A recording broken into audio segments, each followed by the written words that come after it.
Hallo zusammen, ich bin's mal wieder, euer Michael, und heute gibt es von mir ein Video zur DJI Neo. Die Drohne ist ja relativ neu auf dem Markt. Das Konzept an sich ist sehr interessant. Ich habe da jetzt Gutes und Schlechtes drüber gelesen.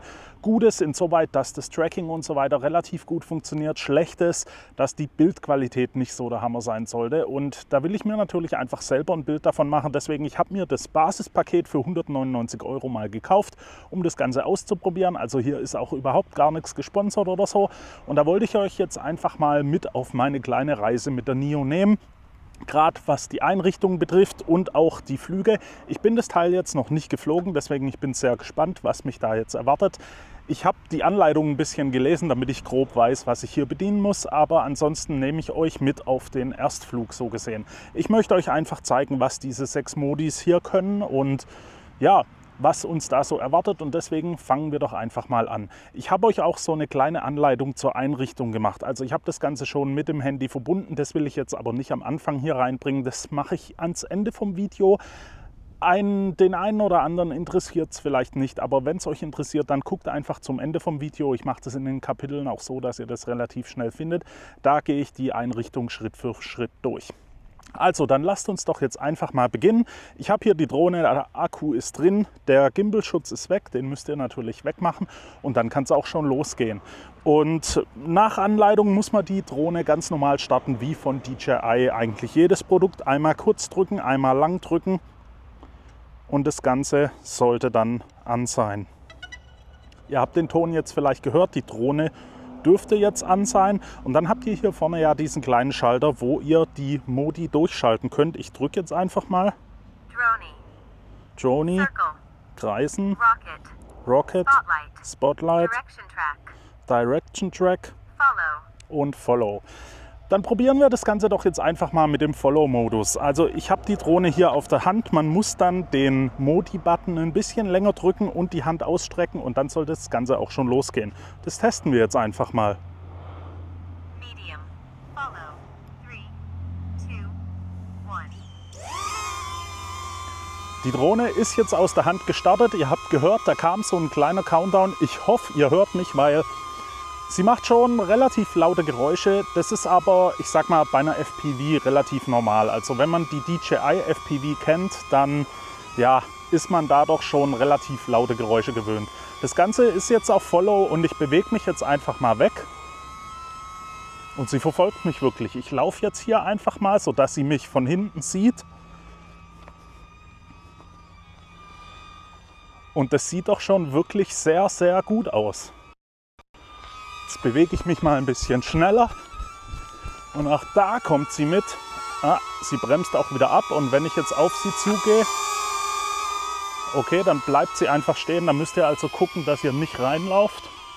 Aber ansonsten funktioniert das schon mal sehr gut. Ich laufe jetzt wieder zurück zur Kamera.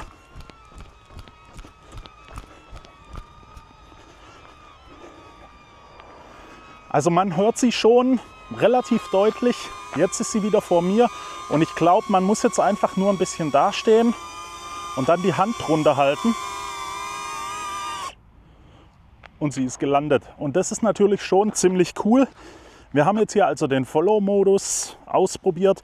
Machen wir mal weiter mit dem Drone. Das Ganze wieder in die Hand nehmen. Modus-Taste halten, 4 Meter.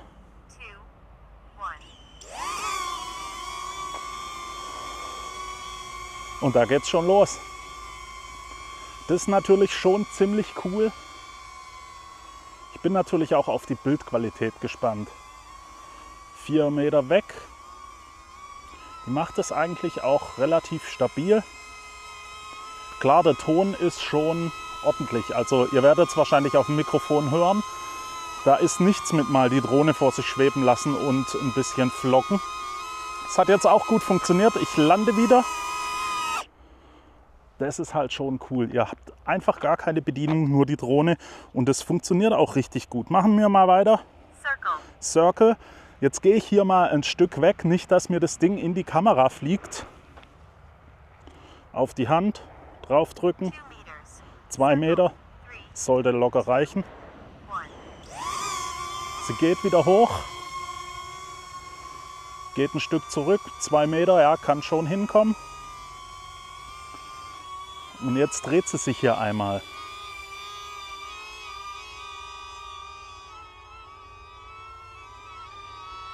Schon beeindruckend, wenn man mal bedenkt, 199 €. Ah, hier ist auch alles volle Fliegen. Also wenn ich mich mal am Ohr kratze, dann ist es von den Fliegen hier. Aber auch das hat sie gut gemacht. Ich mache die Hand wieder drunter. Sie landet. Cool. Hat funktioniert. Ich sehe hier auch schon ein paar kleine Fliegen da drin. Also wenn ihr euch das mal anschauen wollt. Ich weiß nicht, ob man das so erkennt. Ja, sieht schon relativ gut aus. So, machen wir weiter. Was haben wir hier? Den Rocket. Den Rocket. 4 meters. 4 Meter. 3, 2,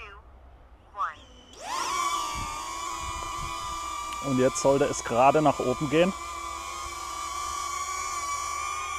Wir haben hier also auch ein bisschen Wind. Ich weiß nicht, ob ihr das auf dem Mikrofon hört, aber so macht die schon einen relativ stabilen Eindruck. Geht ihre 4 Meter hoch. Okay, vielleicht sind es jetzt auch 5. Wobei aus der Hand könnte das passen. Und da kommt sie auch wieder runter. Jetzt kämpft sie ein bisschen mit dem Wind.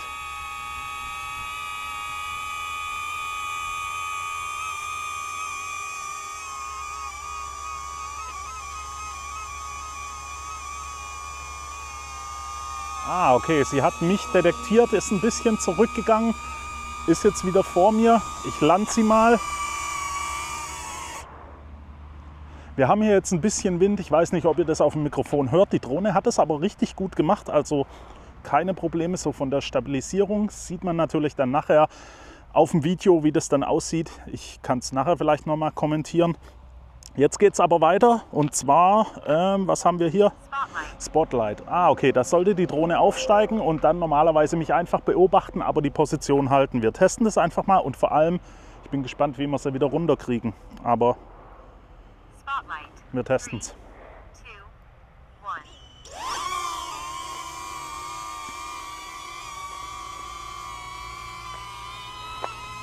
1. Ah, okay, die Drohne hält jetzt einfach ihre Höhe. Und ihr seht es vielleicht im Video, wie sie im Wind steht. Das macht sie aber auch ziemlich gut. Und jetzt klar, cool, sie verfolgt mich wieder. Hand drunter. Das funktioniert 1A.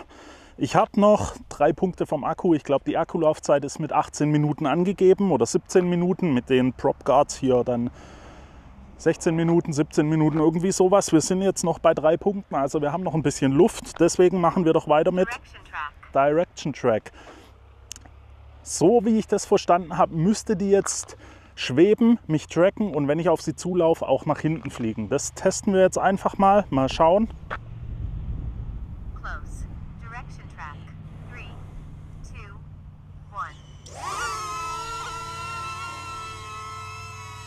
1. So.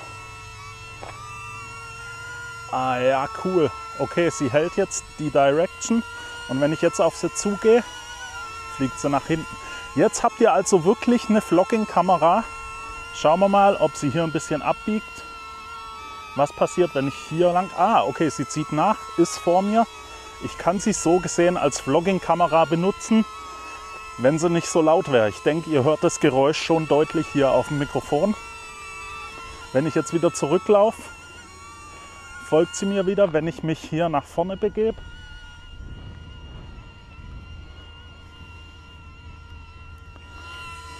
Funktioniert das Ganze auch ganz cool.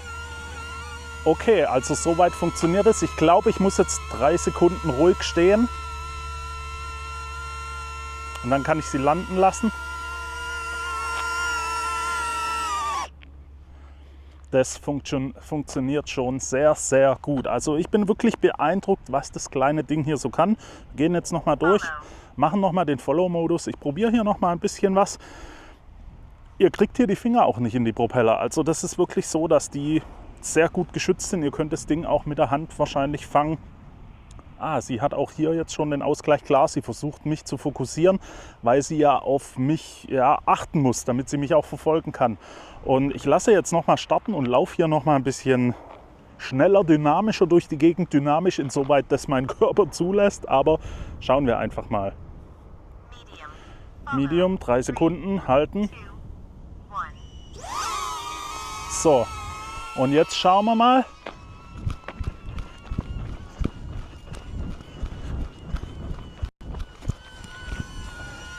Da kommt sie schon gut mit und sie bleibt auch wirklich kurz vor mir stehen. Wenn ich mich jetzt drehe, duck mich. Ja, sie hat mich verloren. Mal schauen, ob sie mich wieder findet. Okay, krass, sie hat mich wieder gefunden. Wir machen das Ganze mal hier vor der Kamera, dass ihr das auch seht.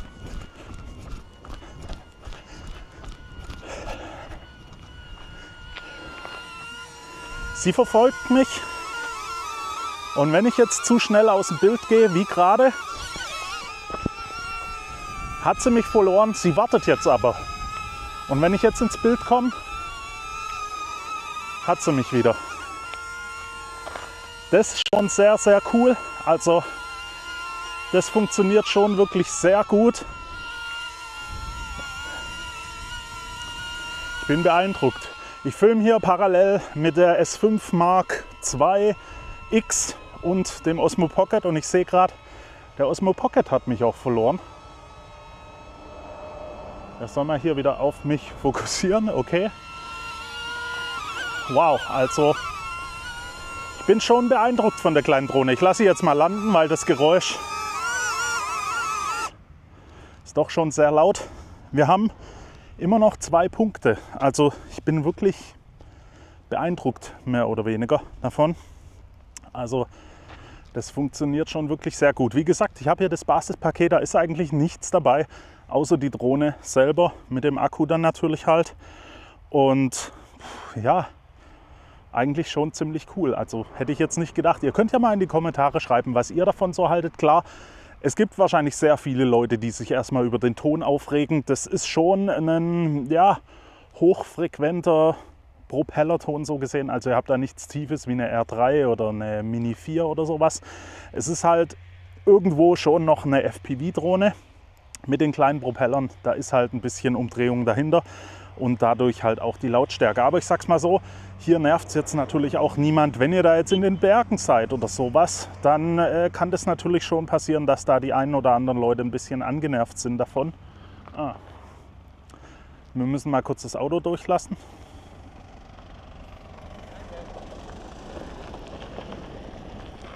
Also in den Bergen oder wenn ihr irgendwo unterwegs seid, dann kann es natürlich schon sein, dass Leute davon angenervt sind. Ja, das ist halt so ein bisschen das Drohnenproblem und dann wird es natürlich auch Leute geben, die damit fliegen, in Gebieten fliegen, wo sie nicht fliegen dürfen. Ich will hier keine Rechtsbelehrung machen, also ihr müsst euch da selber informieren, wo ihr fliegen dürft, was ihr für Voraussetzungen habt und so weiter. Schaut das bitte nach, bevor ihr da irgendwo in der Gegend abhebt, wo ihr vielleicht nicht fliegen dürft oder bei einem Flughafen, bleibt bitte weg von Flughäfen. Ansonsten macht das Ding schon echt einen coolen Eindruck. Ich bin jetzt wirklich gespannt auf die Bildqualität. Mal schauen, ich denke, ich werde das in das Video hier wahrscheinlich noch reinschneiden, also meine Reaktion auf die Bildqualität. Ich habe aber schon gehört, dass man das Ganze ein bisschen anpassen muss. Das kann man natürlich dann nachher über die App und vielleicht werde ich da jetzt auch gleich noch, ich habe noch 2 Punkte, ein bisschen mit rumfliegen und die Bildqualität über die App mal anpassen und dann schauen wir einfach mal, was uns da erwartet. Wie gesagt, eine Anleitung zur Einrichtung gibt es jetzt gleich noch. Wahrscheinlich auch meine Kommentare hier dazu oder ich schreibe das Ganze in die Beschreibung, falls es nicht so sein sollte. Schaut in die Beschreibung. Ich freue mich auf jeden Fall, dass ihr mal wieder das Video gefunden habt oder als Abonnent eingeschaltet habt. Wenn ihr Fragen oder Anregungen habt, schreibt die gerne in die Kommentare. Ich will die dann so gut wie möglich beantworten oder auch andere User können die beantworten. Wenn das Video euch gefallen hat, lasst mir auf jeden Fall ein Like da, abonniert den Kanal für weitere Videos und dann hoffe ich, sehen wir uns beim nächsten Mal wieder. Bis dahin wünsche ich euch eine gute Zeit. Ciao. So, Bonusmaterial. Ich probiere das Ganze jetzt mit der App zu steuern. Und da bin ich jetzt mal gespannt. Ich öffne hier einfach mal die DJI Fly App. Ich starte hier mal noch eine passende Bildschirmaufnahme dazu. Und dann schauen wir doch einfach mal, was uns da so erwartet. Ich möchte jetzt das Ganze verbinden mit der DJI Neo Kameraansicht. Die App ist erstmal abgestürzt. Gerade nochmal Verbindungstutorial DJI Neo. Ich möchte sie fliegen mit dem Mobilgerät. DJI Neo. WLAN verbinden, natürlich. Sonst wird das Ganze nichts. Ich habe sie hier auf den Boden gelegt, falls ihr das nicht gesehen habt. Und Verbindung. Kundenfeedback, nein, kein Kundenfeedback. Ja, beenden. Fliegen. Auswahl überspringen. Tutorial überspringen.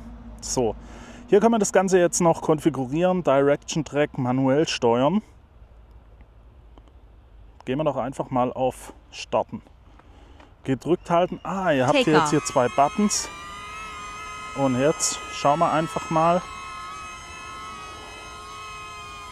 Das funktioniert hier natürlich schon sehr gut.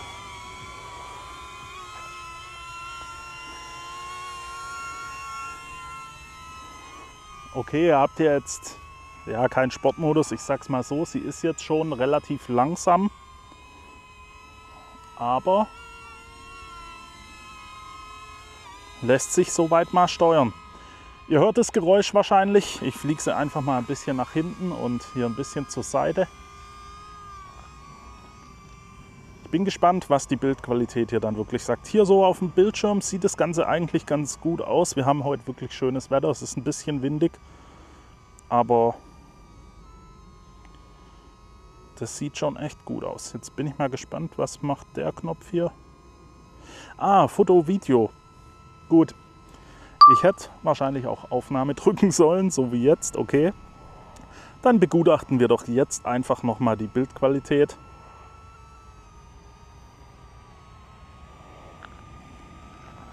Schauen wir mal, ich drehe mich jetzt hier einmal rum. Hier seht ihr auch mein Setup, mit dem ich das Ganze aufnehme. Da haben wir jetzt nämlich gleich die Sonne im Bild, da hinten. Und da bin ich echt mal gespannt, okay? Hier auf dem Bildschirm sieht es noch relativ gut aus. Schauen wir mal, jetzt bin ich mal gespannt, kann ich hier in den Einstellungen, ich beende mal das Video hier kurz. Kann ich in den Kameraeinstellungen, hier Farbe normal, okay, allgemein formatieren. Ich habe nämlich gelesen, ihr könnt die Schärfe und so weiter noch festlegen. Das geht aber nur mit dem Controller. Ich habe einen Controller, den RC2, den werde ich da auch mal mit verbinden und dann mal schauen, was da so geht. Also hier sehe ich jetzt nichts, wo ich die Schärfe oder Kontraste oder Sättigung oder sowas einstellen kann. Ich kann hier im Menü jetzt noch die Smart Snaps einstellen, individuell. Da ist jetzt der Direction Track drauf. Kann hier noch auswählen zwischen Helix und Bumerang. Ich muss immer gucken, ob hier jemand was kommt. Auf dem Feldweg sind irgendwie viele Leute unterwegs. Helix und Bumerang, okay. Nähe folgen, hoch, flach, niedrig. Okay, ihr könnt hier das Ganze auch noch konfigurieren dann. Und ich glaube, ihr könnt auch den Folgenmodus, genau hier alles einstellen mit Entfernung der Verfolgungsentfernung, die Höhe, wo sie folgen soll und den Kameramodus. Okay, das könnt ihr dann für alles feststellen, einstellen. Drone 10 Meter, okay, kann man hier auch konfigurieren. Ihr braucht also die App dazu, um das Ganze zu konfigurieren, wenn ihr sie aus der Hand starten lassen wollt. Aber ihr habt da schon relativ viele Möglichkeiten. Klar, ein Kreisel in 20 Meter, da müsst ihr aber auch ganz schön aufpassen, dass ihr da nichts in der Umgebung habt, weil die Drohne hat eben keine Seitensensoren oder auch in alle Richtungen, außer unten hat sie keine Sensoren, also die fliegt euch da irgendwo dagegen. Klar, sie ist gut geschützt durch die Prop Guards, aber ja, man muss es ja nicht übertreiben. Rocket, wie hoch geht der? Bis 10 Meter, okay, das ist auch schon ordentlich und man kann sie drehen lassen. Spotlight, okay, Spotlight schwebt, Fotomodus. Sieht soweit, mehr Einstellungen. Da, okay, metrisch, Meter, Kilometer, nee, okay, da kann man auch nicht die Bildqualität noch weiter einstellen. Soweit sieht es auf jeden Fall schon mal gut aus. Ich lande das Ding jetzt hier mal wieder. Wird mir hier, hier wird mir auch der Akkustand angezeigt, 32%, 2 Minuten scheinbar noch. So, und dann runter.